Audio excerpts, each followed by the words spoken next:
my name is Sara Griesert, and this is Berni Strohbin and Bev Roth, and we teach grades K through 5 at Echo Ridge Christian School. This is our 5th year that our students have been doing Saluting New Readers, and we have each student from those grades participating today. We hope you enjoy.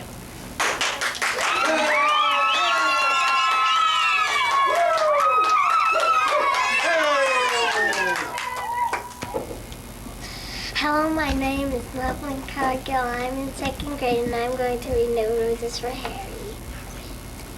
Harry was a white dog with black spots. On his birthday, he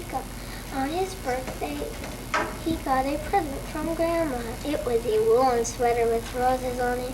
Harry didn't like the moment he saw it. He didn't like the roses. When he tried it on, he felt so cozy inside, but he still didn't like the roses. He thought it was the silliest sweater he'd ever seen. The next day when Harry went downtown, the children, he wore his new sweater. But when the people saw it, they laughed. When the dogs saw it, they found Harry made up his mind then and there to lose Grandma's present.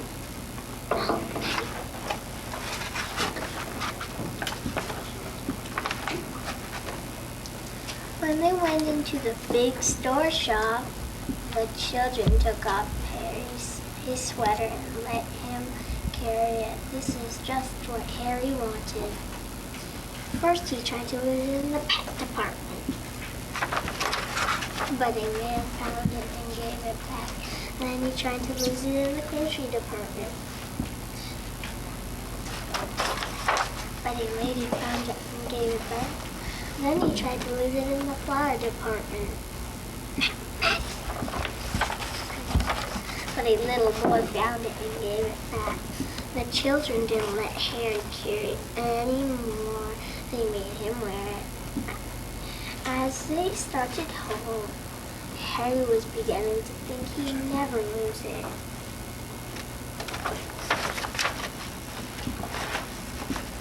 When he got home, his friends were waiting to play with him, but Harry didn't feel like playing. They left him alone.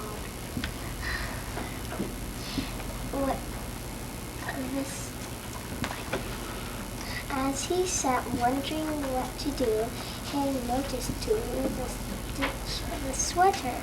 He pulled the wool just a little at first, then a bit more and a little bit more. Harry didn't know it, but thank you for listening to me read. If you want to hear the rest of the story, check it out at your local library.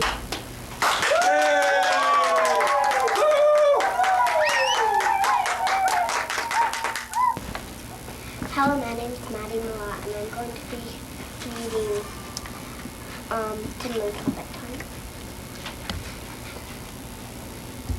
And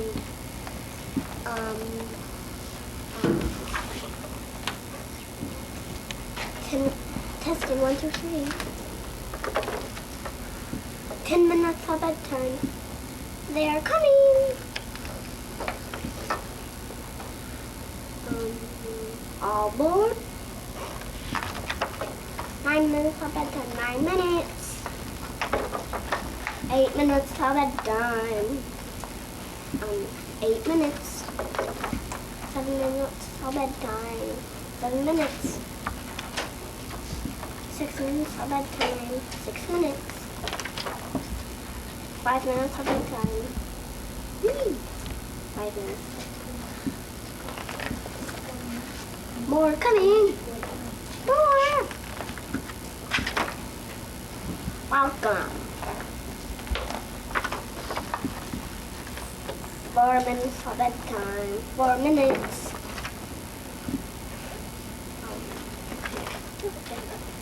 3 minutes till bedtime. 3 minutes.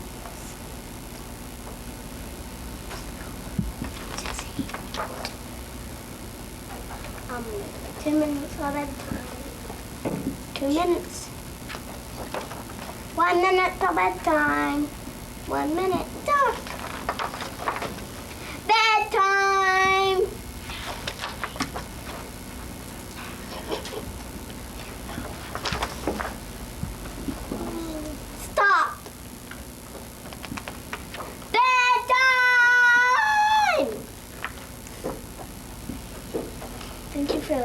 community. If you enjoyed this story, check your local library.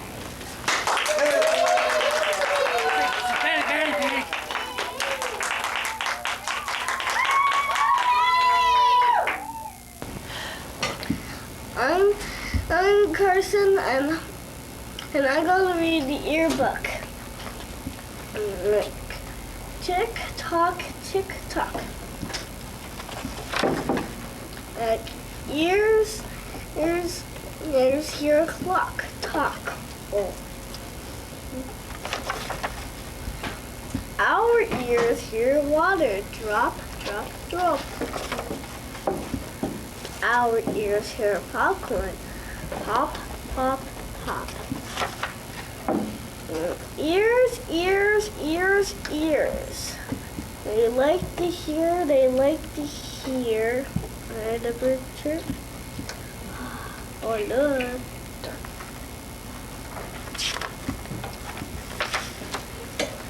Toot, toot, toot. Our ears like to hear a flute.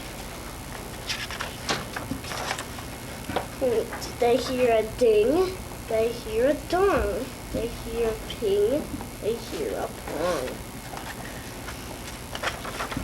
They also hear my sister sing.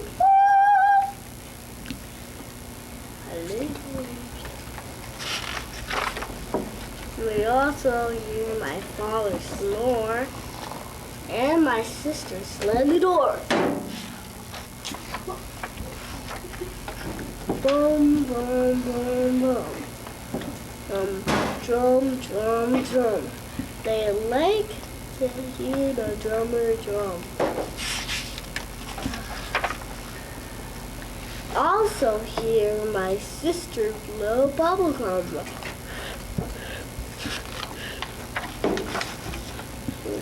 Hear hands clap. Hear fingers snap.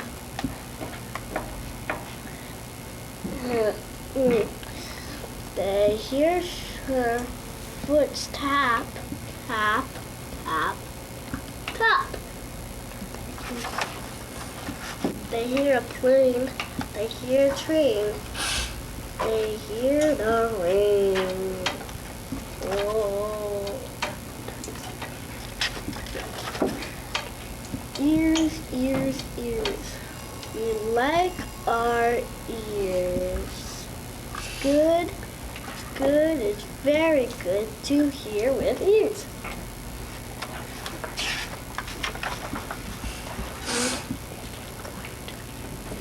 Thank you for hearing in the book. If you want to hear it again, check out it at your local library.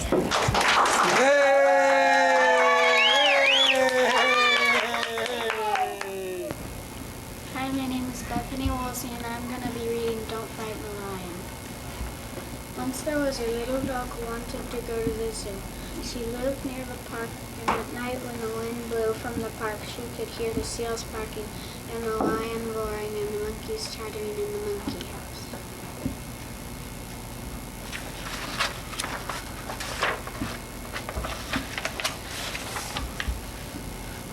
So one day her master, who had a mustache, said, "Come on, little dog, I'll take you for a walk in the park, and you can see the animals in the zoo." So they walked through the park. And they came to the zoo, but there was a big sign that said, "No dogs allowed in here." So the little dog and her master had to stop right there. A seal barked and a lion roared, and they could hear the monkeys chattering in the monkey house, but they couldn't go in.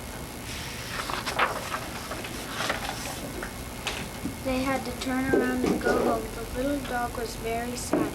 Her ears fell down and her tail fell down and her hair fell down on her back. She was so sad.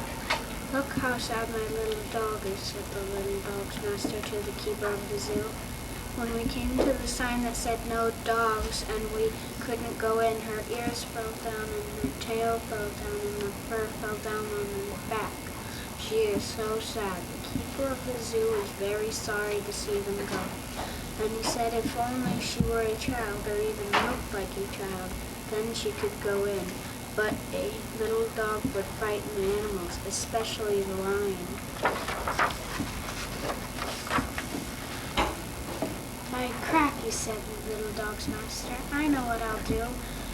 I'll dress her up like as a child. That's what I'll do. Then she won't frighten the lion. So they went to the hairdresser and got the little dog a haircut. Then they went to the store and they bought the little dog a hat with cherries on it, and a polka dot dress and some striped socks and red shoes.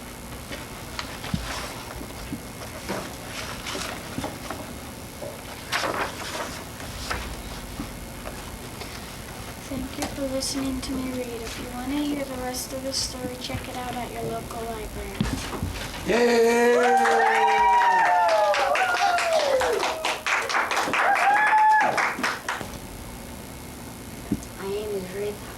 Hello, my name is Rick Williamson, and I'm in 2nd grade, and I'm going to read Arthur's Family Vacation.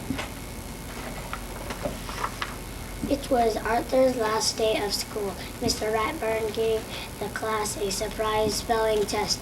All the other classes were having parties. Finally, the moment you've all been waiting for, said Mr. Ratburn. Report cards. And school's out. Everyone cheered. I can't wait for baseball practice to start, said Francine. I'm taking a college computer course, the brain announced. I'll really miss you at Camp Meadowbrook this year, Arthur Buster said. I wish I didn't have to go on vacation with my family, said Arthur. There'll be nothing to do and no one to do it with. You'll have DW, Buster said, smiling for a while. Don't remind me, said Arthur.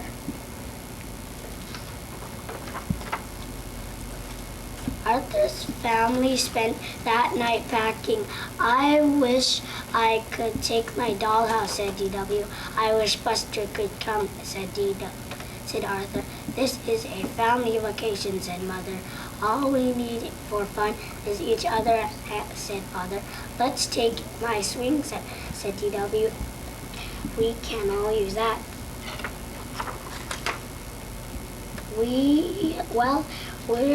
We're all packed, Father said.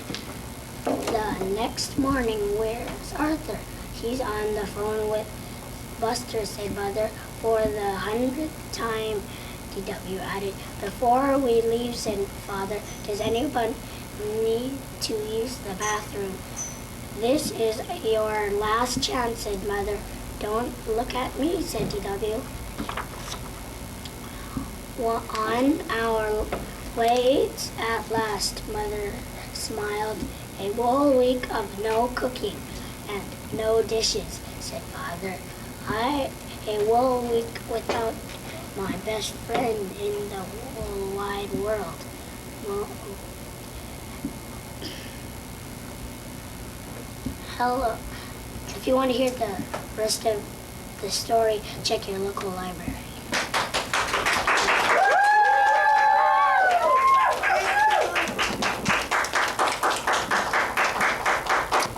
Hi, my name is Brent Wildermuir, and I'm going to be reading The ABC Mystery by Doug Cushman.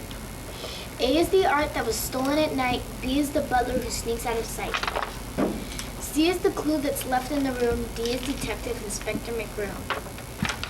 E is the eye that looks through the glass. F is the footprint that's found in the grass. G is the gardener who saw nothing that day. H is his helper who has nothing to say. I is Inspector who ponders the case. J is Jalopy in which they give chase. K is the kilt that the bagpiper wore. L is the lake with a boat on the shore. M is the manor that stands on the moor. N is the number of steps to the door. O is the organ that sounds in the hall. P is the painting with eyes that see all. Q is the query Dame Agatha makes. R is the robber who's seen by mistake. S is the stairs to the cellar below. T is the tunnel through which they must go. U is the umbrella that pries the door wide. V is the vault with the artwork inside. W is the wombat and a den full of thieves. X is the kiss the inspector receives. Y is the yawn with the red setting sun. Z is the sleep and a job that's well done. Thank you for listening to me read.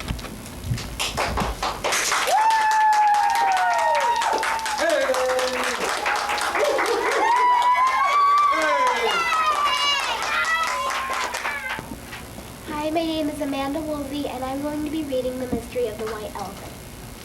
Timothy, do me a favor, said his mother, all in a rush. I have to finish baking these cookies for the church picnic. Take your cousins up to the attic and see if you can find a white elephant.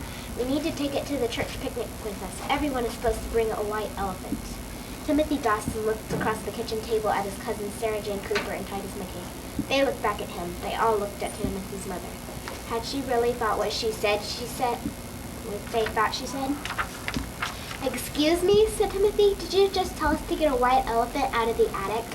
Timothy's mother looked up from what she was doing and laughed. The term white elephant is just a way of speaking. It means something that you have or don't like or need. Sometimes it's more trouble than it's worth. It just gets in the way, but somehow you can't bring yourself to throw it out. The cousins thought about this for a minute. Sarah Jane said, so this thing doesn't actually have to be like a China elephant or something? That's right, said her Aunt Sarah. A white elephant is just what it's called. Why is it called that? Asked Titus. Timothy's mother explained. It comes from a story about a country that used to be called Siam. When the king of Siam had a proud and bossy person at court, he had a way to deal with him. The king would give that obnoxious person a very special present, a rare white elephant, a real one. Now this seemed like a great honor, but actually it was a punishment. That's because a white elephant was considered so special it couldn't be used for work. It just ate and got in the way. The owner went broke just feeding it. But since it was a present from the king, the owner couldn't give it away, so he was stuck with a white elephant that he didn't want or need. Titus said, it makes you feel sorry for the guy, I know he was obnoxious and everything, but still, I feel sorry for the elephant, declared Sarah Jane. I wouldn't want to be a white elephant and just get in the way. Her aunt laughed. That's something you don't have to worry about, Sarah Jane. God doesn't have any white elephants. He doesn't want any of us to stand around thinking we're better than everybody else. And he doesn't want any of us to feel useless either. He loves us so much he wants to be the best for us. That's why it's okay to call a thing a white elephant, but not a person. One more question, said Timothy. Thank you for listening to me read. If you would like to hear the rest of the story, please check it out at your local library.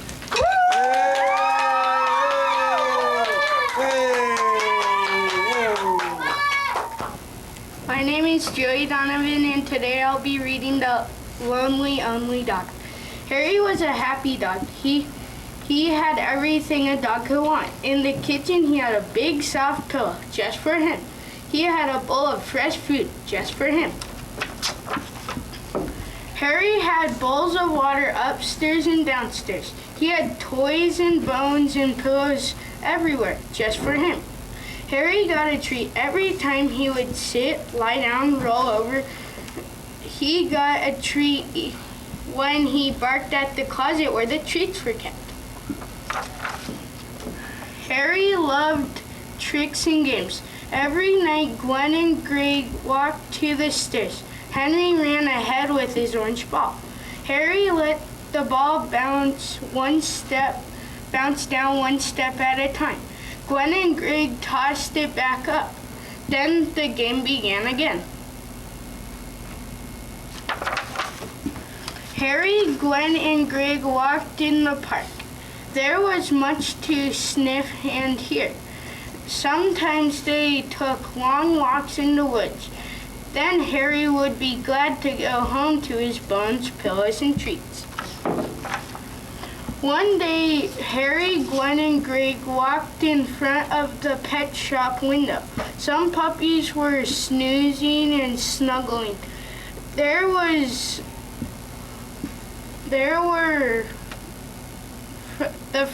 For the first time, Harry felt like he was the lonely only dog. He wanted to snudge and wrestle too. Then Harry, Gwen, and Greg saw some dogs walking together. One nipped, two dogs nuzzled. Harry wished he could be one of them. In the park, they saw dogs in packs or pairs. He wondered why his family only had him. Why was he a lonely dog? Thank you for listening to me read. If you'd like to hear the rest of the book, check it out at your local library.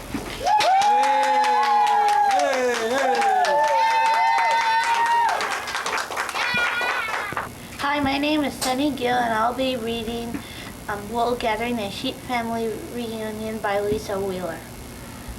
Ewes and rams and little lambs arrive in buses, trucks, and vans. They travel far to meet their kin. Each cousin wears a sheepish grin.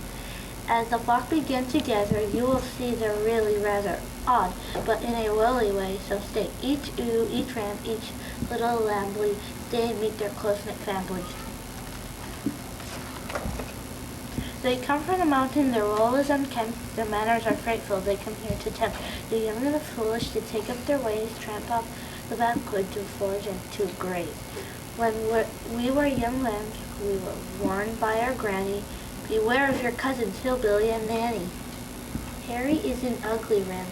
He's got an awkward hoof. His tail's too long, and his ears too tall, and his breath smells like a wolf. Quiet Cousin Lambert, mild-mannered as can be, wears nerdy clothes so no one knows his true identity. His secret safely hidden inside his tailored vest, a hero's tool he has steel wool beneath a blazing S. Itchy is a little lamb, his wool is white as rice. You wonder how he got his name, just ask his fleas and lice. Auntie Gracie had the job of putting folks to sleep. Auntie Gracie worked at night. She was a counting sheep. One night her leap went far and deep into the galaxy. She flew away, and now she is known as Auntie Gravity. Snip, snip, clip, clip, clip, buzz, buzz, no fuzz. Sun is setting, sheep are getting sleepy. Long goodbye, ewes are crying, weepy.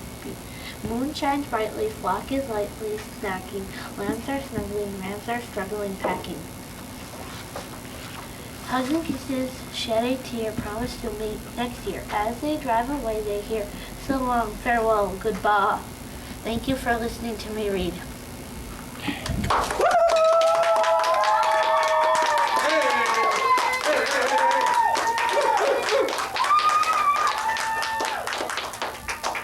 Hi, my name is Sara Campbell, and I will be reading The Field Mouse and the Dinosaur Named Sue.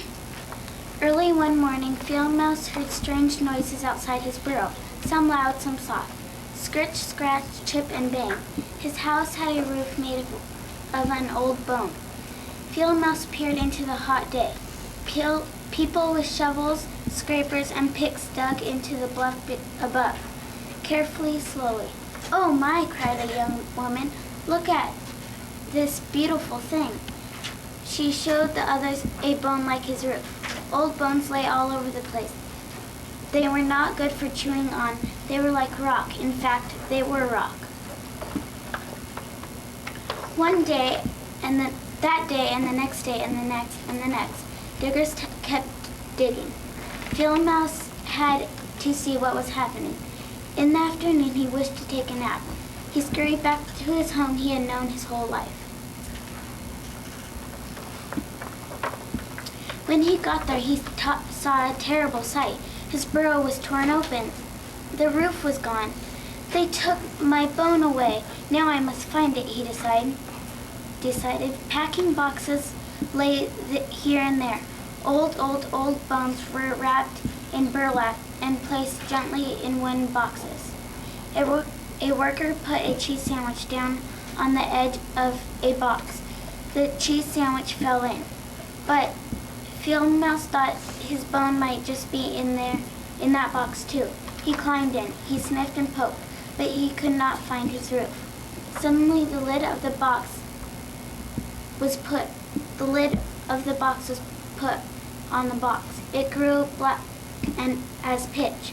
The box was lifted into a truck and the truck drove off. At first, Philmouse lay on the sandwich. His stomach rumbled from hunger. It kept him awake. The cheese smelled wonderful. Well, he decided, I'll try eating this. It was wonderful, but he missed home.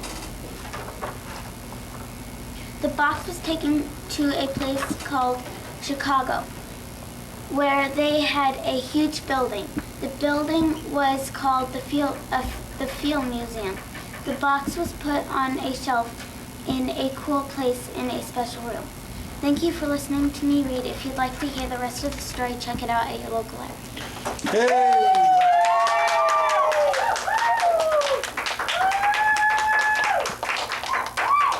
Hello, my name is Molly Morat, and I'm going to be reading from Josephina's Story Club.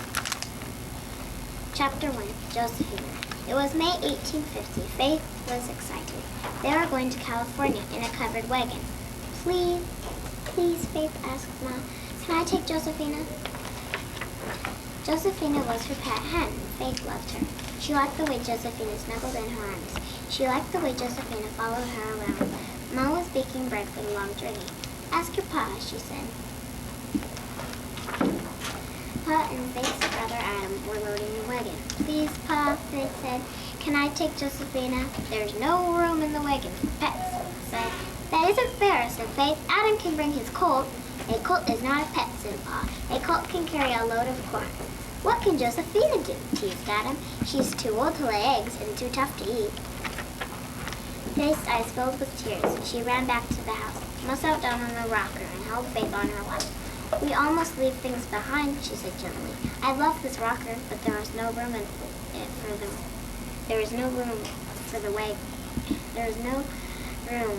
for it in the wagon.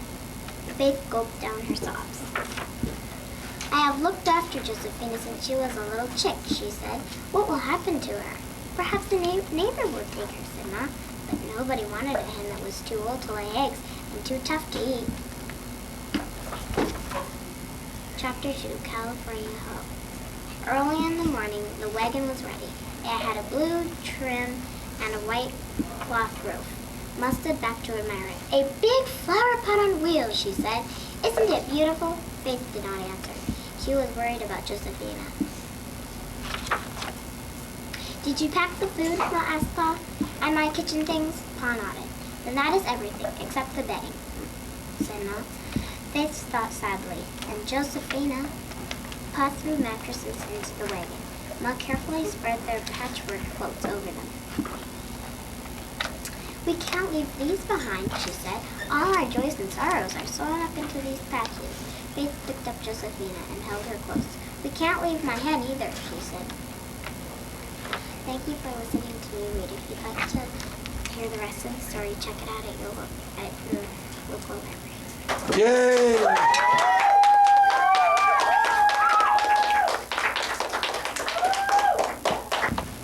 Hi, my name is Cody Meffin, and I'm going to read Sam the Minuteman.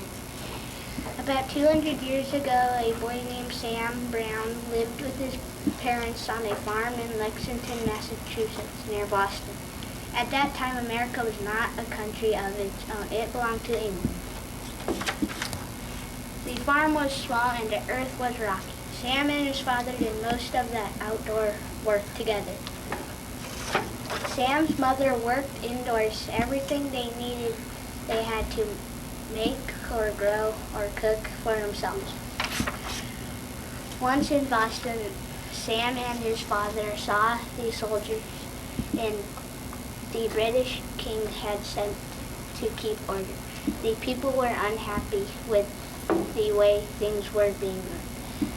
Sometimes they had ropes. Some people had guns and powder in case of trouble with the soldiers. They didn't like the soldiers much. They called them lobsterbacks because of their red coats. On their way home, Sam asked, "What do these soldiers want?" "They want to keep us from being too strong."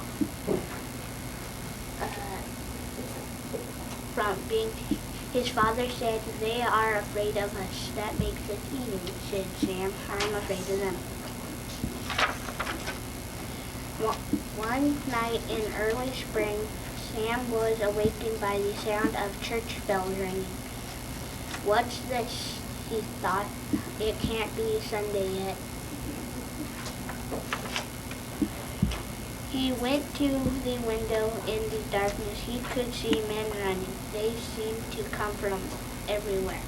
He heard the voices of his father and his mother.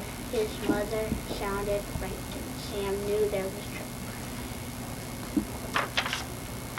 He dressed quickly and went downstairs. "What's going on?" he asked.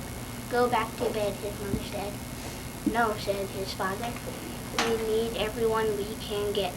His father was a Minuteman.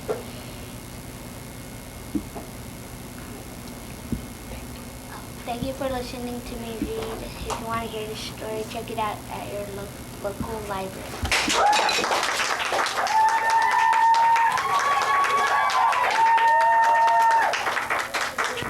Hi, my name is Bobby Donovan, and I will be reading The Ventriloquist. "We're here to join your circus," Arthur said to the man in the tall hat and bright red coat.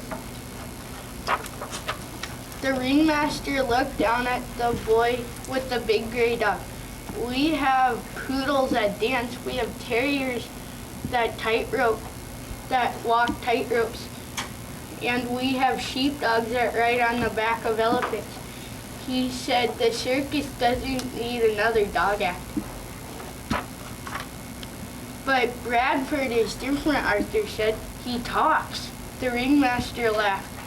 "I know that old trick. Little boys are always trying to use it to get in the circus.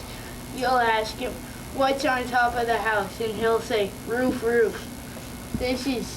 That's a silly joke. Now go away," he told Arthur. But Arthur said, "Ask him a question, any question, and Bradford will answer it." The ringmaster said, "Who was the first president of the United States?" Bradford's nose twitched, his throat rumbled, and his tail thumped wildly. "Andrew Johnson," he asked. The ringmaster shook his head with laughter. "That's not right. It was George Washington.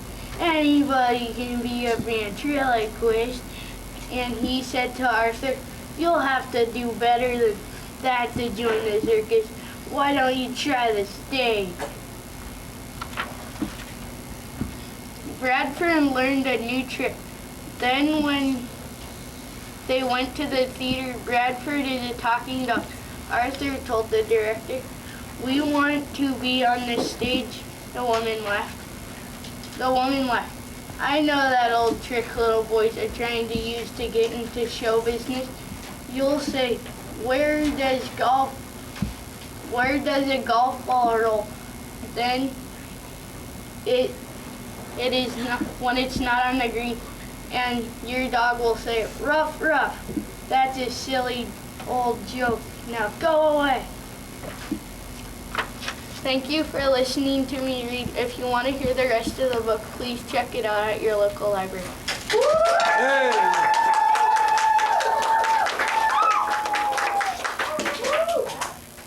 Hi, my name is Megan Stanton, and I will be reading The Tale of the Tricky Fox. Once upon a time began a kindly teacher in woods that aren't so very far away.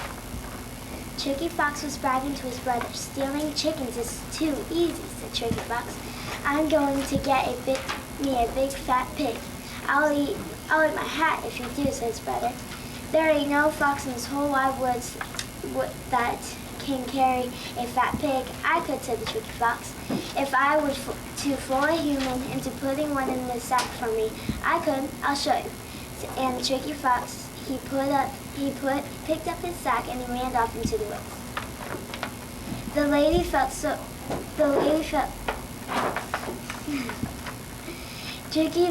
Tricky Fox ran and he kept running until just before it started getting dark. Then he stopped and he picked up a piece of rock. and put it into a sack. And then he knocked on the door to a nearby cottage. When the lady opened the door, Tricky Fox hutched over Auntie in a feeble and a ricky voice. He said, "I'm on my way to Bonnie Bunny Way. The night grows cold and I'm so old. Please let me stay." The lady felt sorry for him and she said, "Okay, I'll let you stay, but no tricks." "Oh no," said Tricky Fox. "I'm so worn out. I can't think of anything but curling up in front of your fire. I'm just worried about my sack is all. I don't like it for anyone to look in it, and I'm too tired to guard it." "Don't worry," said the lady. "Leave it to me. I won't look in your sack." "I know you won't," grinned the Tricky Fox, and he handed her the sack and pretended to fall asleep. But before the lady went to bed, she couldn't resist a quick peek into the sack, even though she said she wouldn't. "Just a piece of log," she said to herself. Then she blew out the candle, pulled up her covers, and fell asleep. Pretty soon, Tricky Fox heard her snoring. Quiet, quiet, quiet, he went over, tippy-toe, tippy-toe, pulled out the piece of log and he put it in the fire. Then he went to sleep. Sure enough, in the morning, Tricky Fox held up his empty sack, and he said, "What happened to my loaf of bread? You didn't have it," said the lady began to say. Then she stopped to herself, remembering that she wasn't supposed to know what was on the sack. Thank you for listening to me read. If you'd like to hear the rest of the story, check it out at your local library. Hey!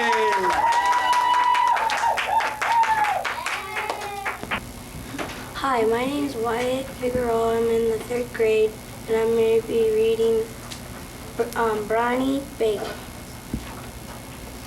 Do you know? How do you do? My name is Berni Bagel. I live in a pet shop. These are my friends. We have a pretty good time here. I like the pet shop, but I do not want to stay here. I want to live in a house with a boy. I am waiting for the right boy. I hope he comes soon. He comes, and here comes a boy now. Is he my boy? I hope so. Now, no, it's Boxer's boy. Anyone can see that. The boy has to pay for Boxer. Now he takes Boxer home. They look so happy. Goodbye, Boxer. I wish my boy would come. Here comes someone. Is it my boy? I hope so. No, it's a girl. She is Poodle's girl. Anyone can see that. The girl has to pay for Poodle. Now she is taking Poodle home with her. How happy they look. Goodbye, Poodle. I do hope my boy comes soon. Someone's coming now. Maybe it's my boy. No, it's a man. I think I know the dog he wants. Yes, it's Sheepdog. Anyone can see that. The man has to pay for Sheepdog. Now they are going home. They do look happy. Goodbye, Sheepdog. I wonder when my boy will come. Every day, some boys and girls come to the pet shop. Thank you for reading Thank you for listening to me read. If you want to read the rest of this story, check it out at your local library.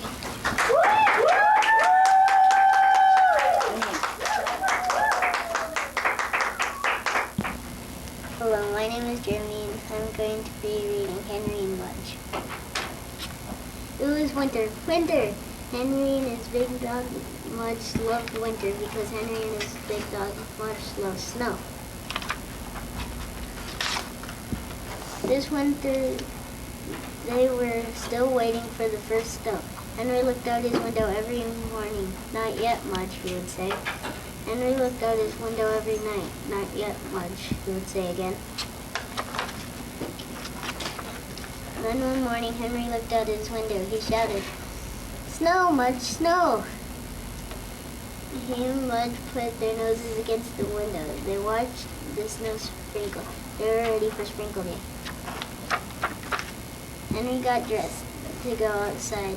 There wasn't much for Henry to see. He wore snow boots, snow pants, a snow jacket, snow mittens, and a snow scarf. He also wore a snow mask that let only his eyes and his mouth show. When Mudge saw Henry in his snow clothes, he barked and barked and barked at the strange creature. Then Henry took off his mask. Mudge wagged his tail and followed him outside. The snow made Henry and Mudge want to run, so they ran in circles around the yard. Mudge poked his nose into the black snow, his black nose into the snow. He used his nose to dig little holes. Achoo! Went Mudge. Snow always made him sneeze. Henry laid down and made snow angels. Mudge laid down and messed them up. Henry threw a snowball at him, but Mudge just wagged his tail. "Ow, Mudge." Henry said, "Give him a hug." Henry built a ice hideout, and they were snow pieces. There were many snow pieces in the neighborhood. Thank you for listening. Can you read? If you'd like to hear the rest of this book, check it out at your local library. Hey!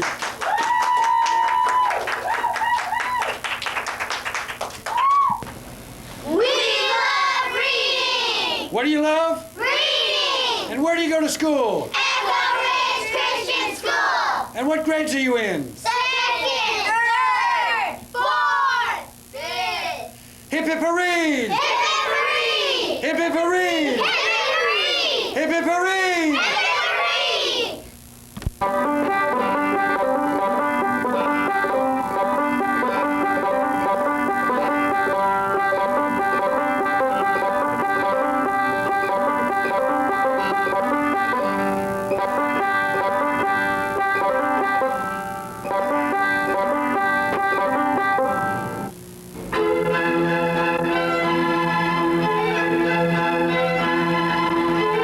One day, I was walking to town looking for something to do.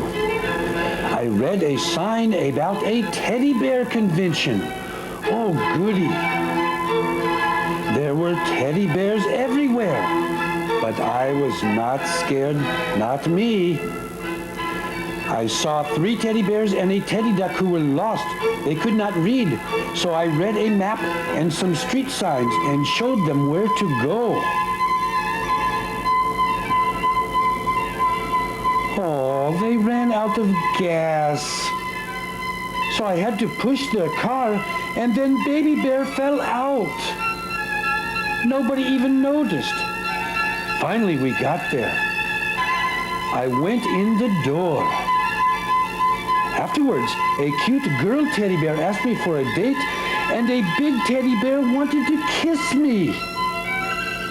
Because I can read, they made me mayor of Teddy Bear City. I like being a teddy bear, and it's a good thing I can read.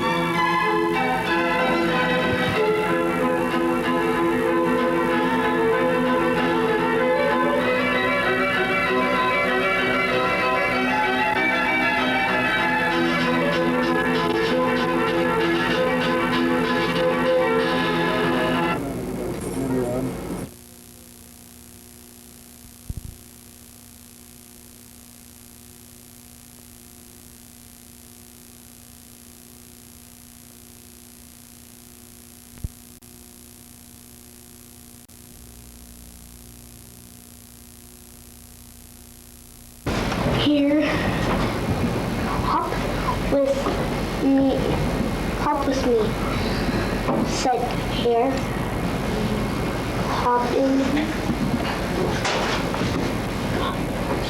hopping not for me.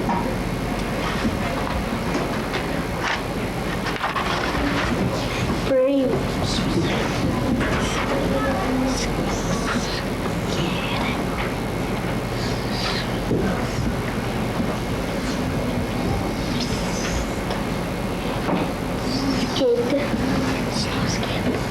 Skip with me, said Skunk.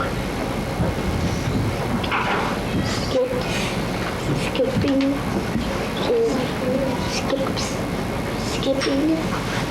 is not for me.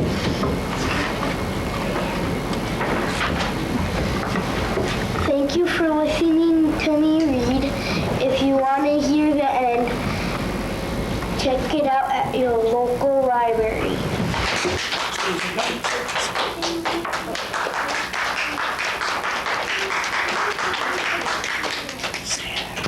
Hi, my name is Bobby, and I am reading Dogs and Puppies. Puppies like to stick together, touch my warm fur.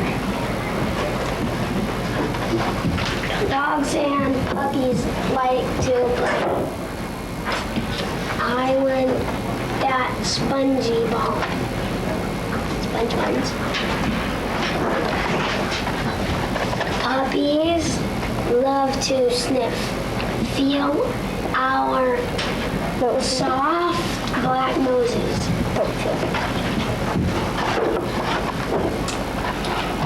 Dogs help their owners pat my soft white fur because I am a good wife. Thank you for listening to me read.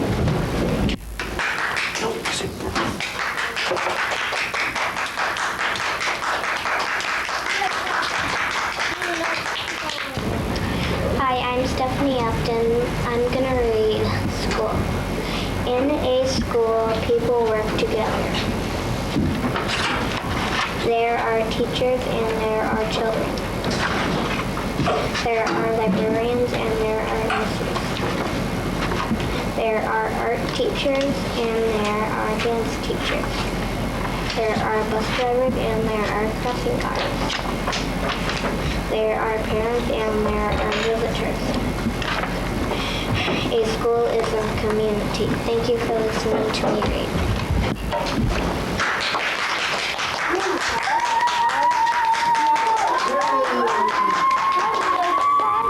My name is Cindy Steinbach. I'm reading My New Boy. My new bird. I am a little black puppy. I live in a pet store. Soon I will have a kid of my own.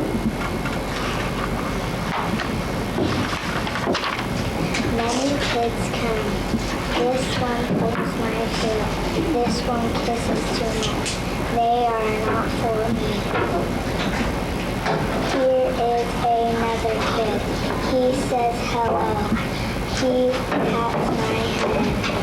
Look, this is the boy for me. My new boy takes me home. I start taking care of him. My boy rides a leg. I help him eat dinner. I keep him clean. I teach my boy to play tug of war. I teach him to throw a ball to me. I show him my boy tricks. I sit up.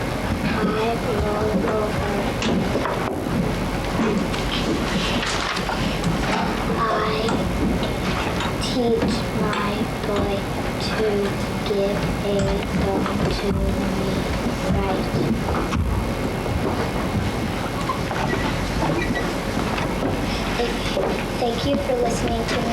If you want to hear the rest of the story, check it out at your local library.